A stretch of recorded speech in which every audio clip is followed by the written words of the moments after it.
నమస్కారాలు. ఈరోజు ఒక అత్యంత విషాదకరమైన సంఘటన, బాధాకరమైన సంఘటన. ఏదైతే పహల్గామ్లో జరిగినటువంటి టెర్రరిస్ట్ కాల్పులు భారతదేశం మొత్తం షాక్కు గురి చేసింది. ప్రపంచాన్ని కదిలించే పరిస్థితి తీసుకొచ్చింది. అతి దారుణంగా విహారయాత్రకు పోయినటువంటి యాత్రికుల పైన విశిక్షణారహితంగా కాల్పులు చేయడం, అది కూడా ఇప్పుడే చంద్రమౌళి గారితో అక్కడ ఉన్న వ్యక్తి, ప్రత్యక్ష సాక్షి శశిధర్ గారు వచ్చారు. ఆయనతో మాట్లాడినప్పుడు ఆయన చెప్పిన విషయం, ఏదైతే అక్కడ వీళ్ళందరూ ఉన్నారు, టాయిలెట్ కోసం బాత్రూమ్స్కి వెళ్ళారు. వెళ్ళిన సమయంలో ఒక ఇద్దరు వ్యక్తులు మొత్తం ఇష్టానుసారంగా AK-47 లాంటి గన్ పెట్టుకొని కాల్చుకుంటూ వస్తున్నారు. వీళ్ళు అక్కడి నుంచి పరిగెత్తారు. మిగిలిన ఫ్యామిలీ మెంబర్స్ ఎవరైతే మగవాళ్ళు ఉన్నారో కొంచెం ముందు పోగలిగారు. ఈయన కూడా వెళ్ళాడు కానీ కొంచెం వెనకబడ్డాడు. దాంతో ఈయన్ని ఆయన కళ్ళ ముందరనే కాల్చి చంపేసే పరిస్థితికి వచ్చారు. కళ్ళ ఎదుటిగా చూసిన ప్రత్యక్ష సాక్షి శశిధర్ గారు. అది చూసినప్పుడు ఎంత అనాగరికంగా, మానవత్వం లేకుండా వీళ్ళు ప్రవర్తించారు. ఒక ఉదాహరణ. అది కూడా భార్యాభర్తలు ఇద్దరు కపుల్స్ వెళ్లారు. విశాఖపట్నం నుంచి ముగ్గురు కపుల్స్ వెళ్లారు. ఆడవాళ్ళను వదిలిపెట్టి మగవాళ్లే కాల్చారు సెలెక్టివ్గా. అదే మరి ఇవన్నీ చూస్తే ఒక టార్గెటెడ్ గా కావాలని చేశారు తప్ప ఇంకోటి కాదు. ఇది ఆర్గనైజ్డ్ గా కూడా వెల్ ఆర్గనైజ్డ్ గా చేశారు. గడిచిన 3-4 సంవత్సరాలుగా అక్కడ ఎలాంటి గొడవలు లేకుండా ప్రశాంతంగా ఉంది. మళ్ళీ అక్కడ అభివృద్ధి జరుగుతూ ఉంది. అదే మరి అక్కడ ఉపాధి కానీ పెద్ద ఎత్తున అనేక కార్యక్రమాలకు నాంది పలికే పరిస్థితి వచ్చింది. కాశ్మీర్ అంటే భారతదేశంలో ప్రతి ఒక్కరికి కూడా ఒక అనుసంధానం ఉంది. ఇది ఒక సుందరమైన ప్రాంతం, మన దేశంలో అత్యంత ముఖ్యమైన ప్రాంతం అనే అభిప్రాయం అందరిలో ఉంది. అలాంటి దగ్గర ఇటీవల ఎలక్షన్ చేయడం, ప్రజాస్వామ్యాన్ని కూడా పునరుద్ధరించడం, టెర్రరిస్టుల్ని పూర్తిగా నిర్మూలించి, టెర్రరిజాన్ని నిర్మూలించి ఈరోజు అభివృద్ధికి శ్రీకారం చుట్టే పరిస్థితి వచ్చింది. అలాంటి సమయంలో ఇలాంటి సంఘటన జరగడం చాలా బాధాకరం. దీన్ని భారతదేశంలో ఉండే ప్రతి ఒక్కరు కూడా తీవ్రంగా ఖండించాల్సిన అవసరం ఉంది. ఇలాంటి టెర్రరిస్టులు భారతదేశాన్ని ఏమీ చేయలేవు. భారతదేశంలో ఒక సుస్థిరమైన ప్రభుత్వం ఉంది, సమర్థవంతమైన నాయకత్వం ఉంది, ధీటుగా ఎదుర్కొనే శక్తి సామర్థ్యాలు కలిగిన ప్రభుత్వం. అలాంటి కేంద్ర ప్రభుత్వంలో ఉండే ఈ ప్రభుత్వం మీద ఇలాంటి చిన్న చిన్న సంఘటనలతో ఏదో కావాలని డిస్ట్రాక్ట్ చేయాలని ప్రయత్నం చేయడం, ఇది వాళ్ళ అవివేకం తప్ప ఇంకొకటి కాదు. ఏదేమైనా ఇలాంటి క్లిష్ట పరిస్థితులు వచ్చినప్పుడు దేశం అంతా కూడా సమైక్యంగా నిలబడాల్సిన అవసరం ఉంది. అందరం కూడా నరేంద్ర మోడీ గారి యొక్క నాయకత్వం కింద సెంట్రల్ గవర్నమెంట్ చేసే ప్రతి ఒక్క కార్యక్రమానికి మనం సంఘీభావాన్ని తెలియజేయాల్సిన అవసరం ఉంది. ఇది దేశ సుస్థిరతకు సంబంధించిన విషయం. అలాంటి సమగ్రత, సుస్థిరత దెబ్బతీసే పరిస్థితి ఎలాంటి వ్యక్తులు చేసినా, ఎలాంటి శక్తులు చేసినా దాన్ని ధీటుగా ఎదుర్కొంటామని మనం సమాధానం చెప్పాల్సిన బాధ్యత, అవసరం కూడా ఉంది. అందుకే ఈరోజు దేశం అంతా కూడా ఎవరైతే చనిపోయారో చాలా బాధేస్తుంది. వాళ్ళని మళ్ళీ తిరిగి తేలేం. మన రాష్ట్రంలో ఇద్దరిని పోగొట్టుకున్నాం. ఇక్కడే చంద్రమౌళి, అదే మరిగా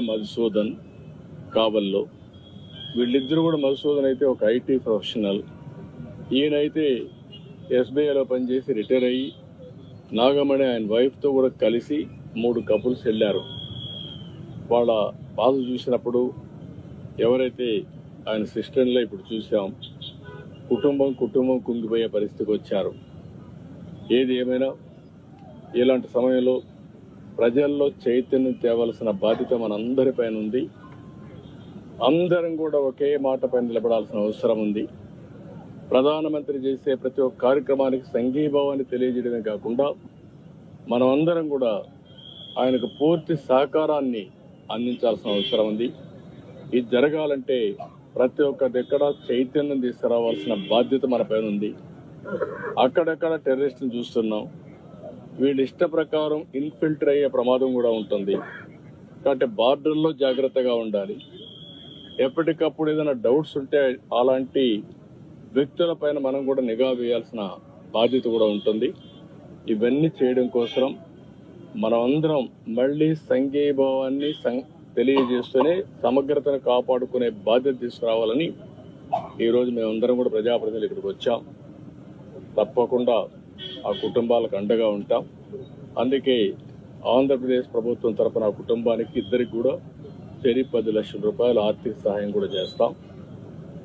ఎందుకంటే ఒక సంఘీభావాన్ని తెలియజేస్తూ మనం అందరం కూడా ఆ కుటుంబాలకు అండగా ఉండి ఆ కుటుంబాలు నిలదొక్కుకోవడానికి ఏమేం చేయాలో అన్ని చేయడానికి మనం ముందుకు రావాలి.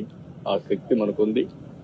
చనిపోయినటువంటి చంద్రమౌళి గారికి ప్రగాఢ సానుభూతి, కుటుంబ సభ్యులకు సానుభూతి తెలియజేస్తూ ఆయన ఆత్మకు శాంతి కలగాలని భగవంతుణ్ణి ప్రార్థిస్తూ మరొకసారి ఆ కుటుంబానికి ధైర్యం చెప్తూ సెలవు తీసుకుంటాం.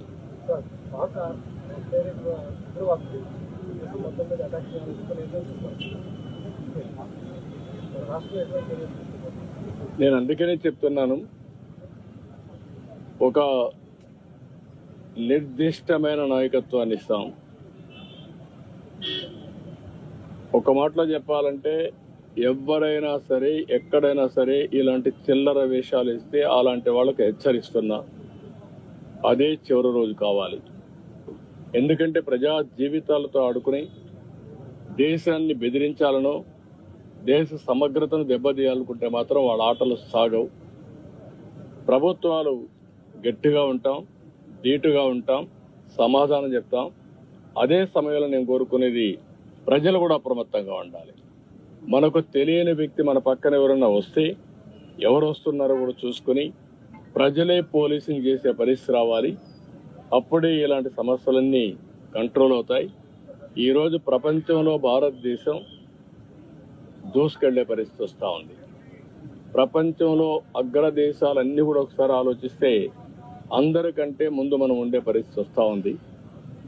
ఇటీవల కాలంలో అభివృద్ధి జిఎస్డిపి గ్రోత్ రేట్లో మనం నెంబర్ 1 ఉన్నాం. ఈరోజు 5వ ప్లేస్లో ఉన్నాం. ఇంకొక 2 సంవత్సరాల్లో 3వ ప్లేస్కి రాబోతున్నాం. 2047కి వికసిత్ భారత్ ద్వారా భారతదేశం 1వ ప్లేస్ కానీ 2వ ప్లేస్ కానీ ఉంటుంది. ఇంకొక 2 సంవత్సరాల తర్వాత మీరు ఒకసారి చూస్తే 2028 నుంచి ప్రపంచంలో ఫాస్టెస్ట్ గ్రోయింగ్ ఎకానమీగా ఇండియా ఉంటుంది. అందుకే ఇలాంటి శక్తులు కొన్ని ఇండియాలో ఇలాంటి అభద్రతాభావం, అస్థిరతను క్రియేట్ చేయాలనుకుని ఆలోచిస్తున్నారు. అవి జరగవు అని చెప్పవలసిన బాధ్యత మనందరిపైన ఉంది.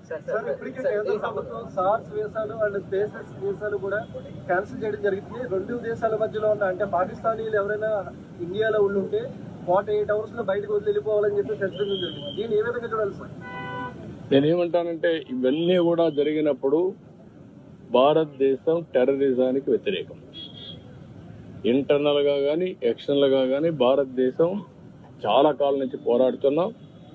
కొన్ని దేశాలు మనం చేసే ఎఫర్ట్స్ ని సపోర్ట్ చేయకుండా మనం చేసే దానికి కూడా విఘ్నం చేసే పరిస్థితికి వస్తున్నారు. అది కరెక్ట్ కాదు.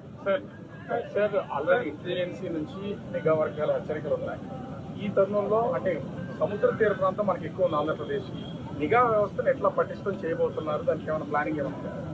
నేను అందుకని చెప్పాను, డెఫినెట్ గా ఇంటెలిజెన్స్ ని యాక్టివేట్ చేస్తాం. పోలీసు వ్యవస్థను కూడా సమర్థవంతంగా ముందుకు నడిపిస్తాం.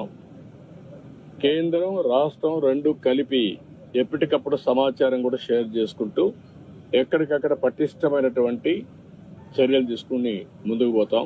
మీరు అన్నట్టు మనకు వచ్చింది అంటే మెయిన్గా సముద్ర తీరం ఎక్కువ ఉంది, వల్నరబిలిటీ కూడా ఎక్కువగా ఉంటుంది.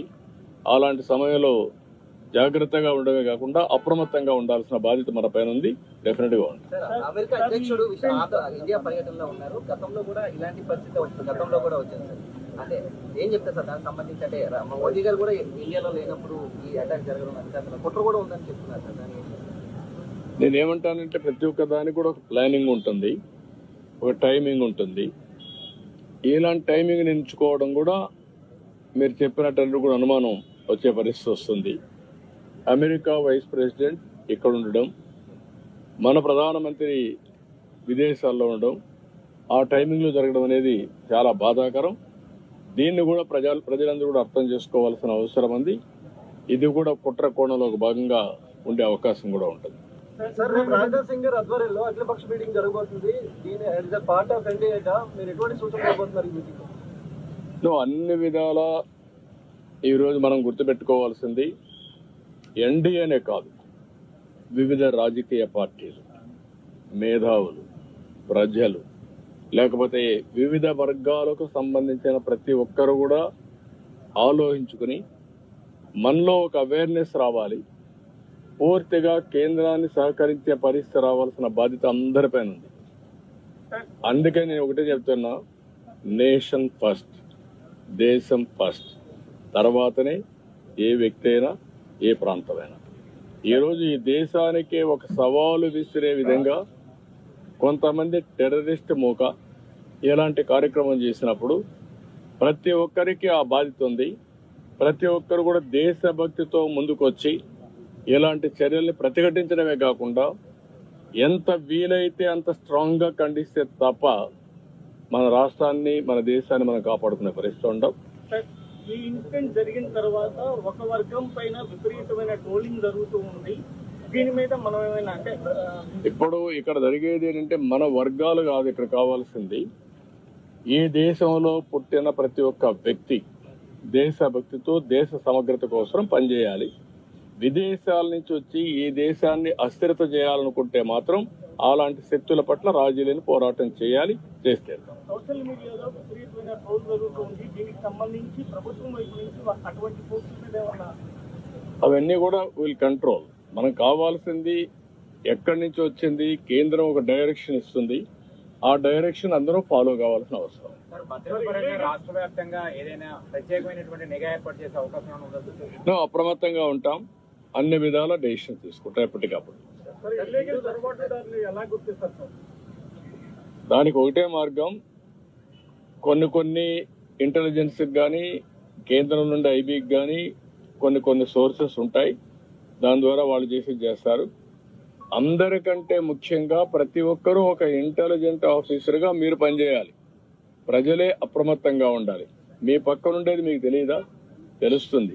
మీకు అనుమానం వచ్చినప్పుడు ఒక బాధ్యతతో దాన్ని ఇంటెలిజెన్స్ వర్గాలకు కానీ పోలీస్ వర్గాలకు తెలియజేసే బాధ్యత మీ పైన ఉంది. అది తెలియజేయాల్సిన అవసరం. ఉగ్రవాదుల పైన సర్జికల్ స్ట్రైక్ లాంటివి జరిగినా కూడా వాళ్ళు మార్పు రావట్లేదు. అంటే ఎప్పుడైతే ఇవన్నీ ప్రపంచం అంతా కూడా ఖండిస్తా ఉంది, కొన్ని దేశాలు కొంతమంది వ్యక్తులు దీన్ని సహకరించే పరిస్థితి వస్తున్నారు. అలాంటప్పుడు మళ్ళీ సమగ్రతను కాపాడుకోవాలంటే పోరాటం తప్ప, పటిష్టంగా ముందు పోవడం తప్ప వేరే మార్గం లేదు. ఒకటి కాదండి, అన్ని ఆల్ టెంపుల్స్ కాదు, అన్ని ఆల్ ప్రార్థనాలయాల పైన శ్రద్ధ పెట్టాల్సిన అవసరం. English okay.